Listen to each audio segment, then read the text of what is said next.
Hey guys, here at the video for part 2 of 1-3, the Tower Knight's Archstone. Just a quick update here before we get into the video that we did order our capture card, and you can read more about that on our Tumblr, so if you want to get some more details on that, check it out. But we pick up here for the video from where we last left off in the fog, and one of the first things that you're going to see here as we go through into the second part is a narrow corridor, and there's going to be some enemies that when they see you, they're going to charge at you. And of course there are still long-range enemies further down into the level, so I'm lagging a little behind because I have to pick up the items, of course. But the next thing you'll see is that we have the Black Phantom MSMK6, and we don't see him for a couple of minutes, but we're still going to clear some monsters and then we'll fight him. And it was a little interesting dealing with him, but we'll get to that in just a minute. Dealing with an assassin here, these are the guys that we told you about that will hide in the alleyways and then they will sneak up behind you and pull some moves on you to try to take you out. So be careful about that. There are some keys there that you can pick up as well as a normal item, some more healing items and things here. Late moon grass, definitely a step up from the crescent moon grass that you normally can find in most of the other levels. Directly around the corner there's going to be more enemies, so have your head up when you go through because it will not be clear like it was for me. Since Kuro had gone ahead of me and cleared out those enemies and taken them out for me, you may not have that advantage. So have your shield up when you go up the steps, and always be looking around to see if there's a fat official, if there are some archers and things like that. You can see that a lot of them are ranged. There's a guy here that was throwing fire damage items at us, and so be careful for things like that in case your character is not well equipped against that sort of thing. But anyways, here's our wonderful invader that came in and tried to take us out, and it actually took us several minutes to get to him, not because he was necessarily very challenging in itself, no offense to the player, but that he was actually sort of cunning and very annoying to hide in front of and behind minions, and he was using them to his advantage. He was dodging a lot, and he would let the enemies try to poke us down and take away our health while he would protect them, and so that was very annoying. So what you're going to see is kind of a game of cat and mouse where we go back and forth with him trying to catch up to him, and then when we finally do, he'll be waiting with a mini army, a wave of enemies, and so that's kind of the game we are playing here. So while we are going after him, you can basically see the enemies that we will be facing. You will see the route that we will be taking. More items, of course, some souls and some healing items. Here, this is the first time that we finally caught up to him. There are some ranged enemies behind him, some archers, and so I had my bow and my arrow, and I kind of just sat there and waited to use that while he was trying to protect them in the front and position it so that I could hit him, well, I could hit the enemies behind him. And so once we took those out, then we could get rid of him. But he was very persistent. He gave us a good go for it each time that we caught up, and so this did take a little bit.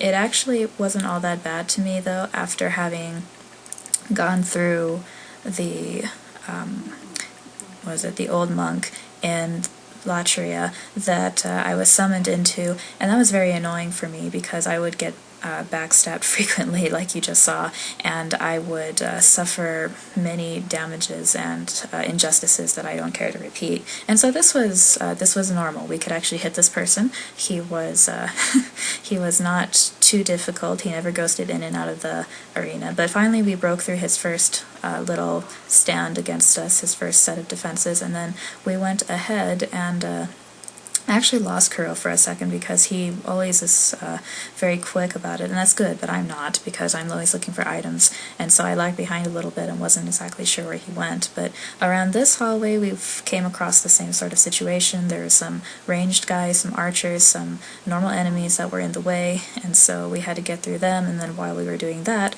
of course, our enemy ran off. So I picked up some grass here, and then going down, I didn't actually see Kuro go down the steps, and so I was a little befuddled about where he went. I thought that perhaps he had gone back or something, but then I finally saw him down there, so we went down and met at the bottom now where there's a fat official, and I suppose that the invader wanted to use that to our advantage, and fortunately we were able to work together and take out the fat official and still prevent him from doing any damage to us. And so now we're getting closer to the end where We also faced a little technical difficulty towards the end, that is, and so we're going through where he takes pretty much his last stand. There are some enemies here that I was trying to hit and trying to take out here, and I was a little too far.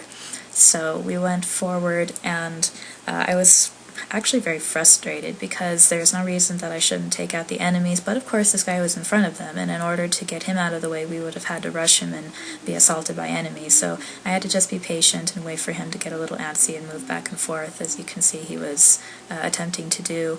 And if you ever invade somebody, this is actually apparently a feasible thing that you can do to them in order to stall for time or to just get on their nerves if you are faced with people that are a little more cautious or maybe at the same level as you and they don't want to suffer any disadvantages. But if you are the person doing this, I also have to say that you are a real jerk about it, because this did waste our time. We were trying to record for the STC-X video, and I guess it wasn't all that bad because you get to see a tactic that some people use while they're invading. But anyways, we got rid of the archers standing there and we proceeded forward.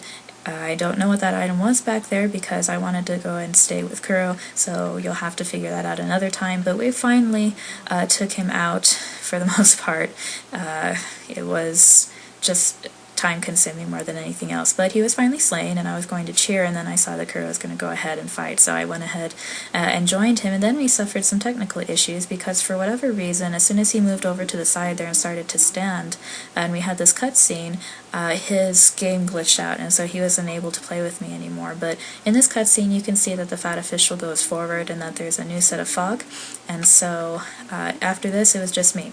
So I was a little apprehensive about it because Kuro's game had glitched, and unfortunately he was still able to die and take damage, and the enemies were rushing him instead of me, but he wasn't able to do anything. He actually couldn't see what was happening. So if that happens to you, don't wait for it like he did. Just quit your game and get yourself out of harm's way quickly, because you may not be lucky enough to have somebody there to look for you. Somebody may not notice it, but went ahead and finish off the enemies for him anyways. I took a couple of hits because I was a little careless, but once you get past these enemies, there's nothing left for you to face until you head up to the boss through that fog there. I believe that's the boss, and the boss is not terribly difficult, really. So taking out these enemies, that's pretty much all there is to the video, and so thank you for watching this with us. Thank you to the invader for letting us fight him.